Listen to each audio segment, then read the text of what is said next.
പാലക്കാട് ചേലക്കര വയനാട് ഉപതെരഞ്ഞെടുപ്പുകളുടെ വോട്ടെണ്ണൽ നാളെ നടക്കും. രാവിലെ 8 മണിയോടെയാണ് വോട്ടെണ്ണൽ ആരംഭിക്കുക. 10 മണിയോടെ ആദ്യ ഫലസൂചനകൾ വ്യക്തമായേക്കും. വോട്ടെണ്ണൽ ആരംഭിക്കാൻ മണിക്കൂറുകൾ മാത്രം ശേഷിക്കെ ആകാംക്ഷയിലാണ് എല്ലാ സ്ഥാനാർത്ഥികളും മുന്നണി നേതാക്കളും പ്രവർത്തകരുമൊക്കെയും. വോട്ടെണ്ണലിനുള്ള എല്ലാ ക്രമീകരണങ്ങളും പൂർത്തിയായിട്ടുണ്ട്. ചേലക്കരയിലെ സാഹചര്യം പരിശോധിച്ചാൽ 14 ടേബിളുകളിലായി 13 റൗണ്ട് വോട്ടെണ്ണലാണ് നടക്കുക. നമ്മുടെ പ്രതിനിധികൾ വിവിധ ഇടങ്ങളിൽ നിന്ന് ചേരുന്നുണ്ട്. സാലി മുഹമ്മദും സിജു കണ്ണനും ഉൾപ്പെടെയുള്ളവർ ചേരും. ആദ്യം നമ്മൾ സാലി മുഹമ്മദിലേക്കാണ് പോകുന്നത്. ചേലക്കരയിലെ വിശേഷങ്ങളുമായി ചേരുന്നുണ്ട്. Sali, good morning.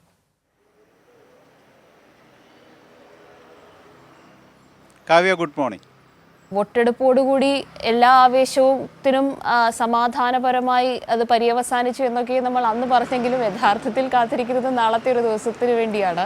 നാളെയാണ് ഈ ജനമനസ്സുകൾ, ഏറ്റവും പ്രധാനപ്പെട്ട രാഷ്ട്രീയ സാഹചര്യങ്ങളൊക്കെയും ചർച്ചയായ പശ്ചാത്തലമൊക്കെയും ജനങ്ങളെ എങ്ങനെ സ്വാധീനിച്ചിട്ടുണ്ട്, അവരൊക്കെയും മനസ്സിൽ ഒളിപ്പിച്ചു വെച്ച സീക്രട്ട് അതെന്താണ് എന്നൊക്കെ അറിയാൻ പോകുന്നത്.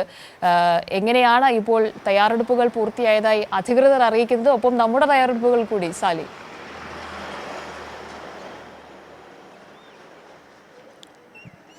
കാവ്യ, എല്ലാ ഒരുക്കങ്ങളും നമ്മളും അധികൃതരും പൂർത്തിയാക്കിയിട്ടുണ്ട്. കൃത്യസമയത്ത് വോട്ടെണ്ണൽ ആരംഭിക്കും. 8 മണിക്ക് വോട്ടെണ്ണൽ ആരംഭിക്കുന്നതിന് 6 മണിക്ക് മുമ്പ് തന്നെ നമ്മൾ നമ്മുടെ വിവരങ്ങൾ അപ്ഡേറ്റ് ചെയ്യാനുള്ള സംവിധാനങ്ങൾ ഒരുക്കിയിട്ടുണ്ട്.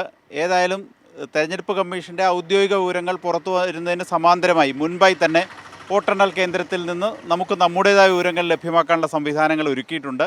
അപ്പോൾ വോട്ടെണ്ണലിൻ്റെ പുരോഗതി കൃത്യമായി നമുക്ക് അറിയിക്കാൻ കഴിയും എന്ന് തന്നെയാണ് നമ്മുടെ പ്രതീക്ഷ. ഏതായാലും വോട്ടെണ്ണലിനുള്ള എല്ലാ ക്രമീകരണങ്ങളും ഔദ്യോഗികമായി പൂർത്തിയാക്കിയിട്ടുണ്ട്. ചെറുതുരുത്തി ഗവൺമെൻറ് ഹയർ സെക്കൻഡറി സ്കൂളിലാണ് വോട്ടെണ്ണൽ കേന്ദ്രം സജ്ജീകരിച്ചിരിക്കുന്നത്. നമുക്കറിയുന്ന പോലെ 180 ബൂത്താണുള്ളത്. അതിൽ 14 ടേബിളുകളിലായി EVM എണ്ണും എന്നറിയിച്ചിട്ടുണ്ട്. 14 ടേബിളുകളിലായി 13 റൗണ്ട്, അവസാനത്തെ റൗണ്ടിൽ 10 മെഷീനെ വരൂ. അങ്ങനെ 14 ടേബിളുകളിലായി 13 റൗണ്ട് വോട്ടെണ്ണൽ, അങ്ങനെയാണ് ക്രമീകരണം. പിന്നെ ശേഷിക്കുന്നത് പോസ്റ്റൽ ബാലറ്റ് ഉൾപ്പെടെയുള്ളവയാണ്. അവയ്ക്ക് വേണ്ടി 5 ടേബിളുകൾ ക്രമീകരിച്ചിട്ടുണ്ട്. 4 പോസ്റ്റൽ ബാലറ്റിനും 1 ഇലക്ട്രോണിക് പോസ്റ്റൽ ബാലറ്റിനും വേണ്ടി, അങ്ങനെ 5 പോസ്റ്റൽ ബാലറ്റുകൾ എണ്ണാനുള്ള ടേബിളുകളുമുണ്ട്. ഒപ്പം 5 വിവിപാറ്റ് മെഷീനുകൾ എണ്ണും എന്നറിയിച്ചിട്ടുണ്ട്. തെരഞ്ഞെടുപ്പ് കമ്മീഷൻ്റെ തീരുമാനമാണ്. അതിന് വേറൊരു ടേബിളുമുണ്ട്. അങ്ങനെ 14, 5, 19 ടേബിളുകളിലായി കൗണ്ടിംഗ് പൂർത്തിയാക്കും എന്നാണ് അറിയിച്ചിരിക്കുന്നത്. 8 മണിക്ക് തുടങ്ങിയാൽ ഒരു 11:30-12 മണിയോടുകൂടി വോട്ടെണ്ണൽ പൂർത്തിയാവുമെന്നാണ് കരുതുന്നത്. ഒരു 8:15 വോട്ടെണ്ണലിൻ്റെ പുരോഗതി, ആര് ലീഡ് ചെയ്യുന്നു എന്നടക്കമുള്ള വിവരങ്ങൾ ലഭ്യമാക്കാനും കഴിയും എന്ന് കരുതുന്നു. ആദ്യം പോസ്റ്റൽ ബാലറ്റുകൾ എണ്ണിത്തുടങ്ങും. അതിനുശേഷം സ്റ്റോർ റൂമുകളിൽ സൂക്ഷിച്ചിരിക്കുന്ന ഇലക്ട്രോണിക് വോട്ടിംഗ് മെഷീനുകൾ EVM ഈ കൗണ്ടിംഗ് ടേബിളുകളിലേക്ക് മാറ്റും. അതിനുശേഷം ഓരോ പഞ്ചായത്തുകളായി എണ്ണിത്തുടങ്ങും. അതായത് പോളിംഗ് ബൂത്ത് വൈസാണ് എണ്ണുക. 1 മുതൽ 14 വരെയുള്ള ബൂത്തുകളുടെ ആദ്യ റൗണ്ടിൽ പൂർത്തിയാകും. 15 മുതൽ 28 വരെയുള്ളത് രണ്ടാമത്തെ റൗണ്ടിൽ പൂർത്തിയാകും. അങ്ങനെ 14 വീതം 13 റൗണ്ടുകളിലേക്കാണ് വോട്ടെണ്ണൽ പൂർത്തിയാക്കാൻ കഴിയുക. അപ്പോൾ ആദ്യത്തെ ഇനി പ്രതീക്ഷകളിലേക്ക് വന്നാൽ വലിയ പ്രതീക്ഷയിലാണ് മുന്നണികൾ എല്ലാം പങ്കുവെക്കുന്നത്. പക്ഷേ ആ പ്രതീക്ഷകൾക്ക് ഒരു അല്പം തൂക്കം കൂടുതൽ ഇടതുപക്ഷത്തിനാണ്. കാരണം സ്വാഭാവികം നമുക്കറിയുന്ന പോലെ ഒരു ഇടതു മണ്ഡലമാണിത്. അതുകൊണ്ട് തന്നെ ഇടതുപക്ഷത്തിന് ഭൂരിപക്ഷത്തിൻ്റെ കാര്യത്തിൽ മാത്രമേ അവർ തർക്കം പറയുന്നുള്ളൂ. വിജയം ഉറപ്പ് എന്ന് ഉറപ്പിച്ചിരിക്കുകയാണ് ഇടതുമുന്നണി. പക്ഷേ UDF കരുതുന്നത് എങ്ങനെയെങ്കിലും മണ്ഡലം തിരിച്ചു പിടിക്കാൻ കഴിയുമോ എന്ന് ഞങ്ങൾ പരമാവധി പരിശ്രമിച്ചിട്ടുണ്ട്, അതിൻ്റെ ഫലമുണ്ടാകും എന്ന പ്രതീക്ഷ UDFും പങ്കുവയ്ക്കുന്നു. അതാണ് ഒരു പൊതു സാഹചര്യം. ഇനി വോട്ടെണ്ണലിൻ്റെ ഒരു പുരോഗതിയിലേക്ക് വരുമ്പോൾ ഏത് മുന്നണികളുടെ ലീഡ് സാധ്യത എന്നൊന്ന് ചുരുക്കി പറഞ്ഞു വരാം. നമുക്കറിയുന്നതുപോലെ ആദ്യം വരവൂർ പഞ്ചായത്താണ് എണ്ണുക. വരവൂർ പഞ്ചായത്തിലെ തളി മേഖലയാണ് ആദ്യം എണ്ണുക. അതാണ് 1 മുതൽ 13 വരെയുള്ള ബൂത്തുകളാണ് വരവൂർ പഞ്ചായത്തിലുള്ളത്. അപ്പം 1 മുതൽ 13 വരെയുള്ള വരവൂർ പഞ്ചായത്തിലെ 13 ബൂത്തുകളും തൊട്ടടുത്ത ദേശമംഗലം പഞ്ചായത്തിലെ 1 ബൂത്തും ഇത്രയും ചേർന്നാണ് ഫസ്റ്റ് റൗണ്ട് വരിക. അതിൽ തന്നെ ആദ്യത്തെ 7 ബൂത്ത് എന്ന് പറയുന്നത് തളി മേഖലയാണ്. രണ്ടാമത്തെ 7 ബൂത്ത് എന്ന് പറയുന്നത് 6 ബൂത്ത് എന്ന് പറയുന്നത് വരവൂർ മേഖലയാണ്.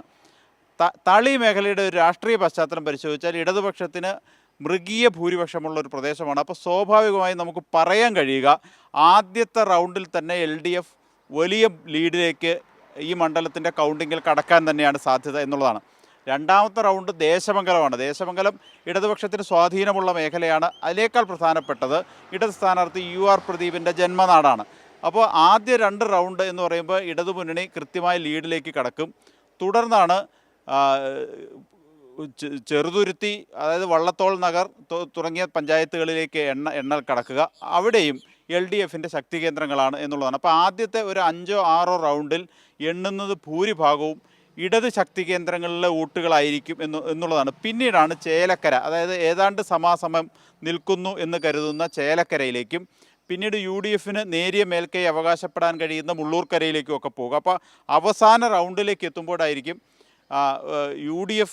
UDFിനൊക്കെ സ്വാധീനമുണ്ട് എന്ന് പറയപ്പെടുന്ന മേഖലകളിലേക്ക് വോട്ടെണ്ണലെത്തുക. പക്ഷേ അതിനു മുമ്പ് തന്നെ ഈ കൃത്യമായ ലീഡ് ഇടത് സ്ഥാനാർത്ഥി പിടിച്ചു കഴിഞ്ഞാൽ വലിയ ലീഡിലേക്ക് പോകും എന്ന കാര്യം ഉറപ്പാണ്.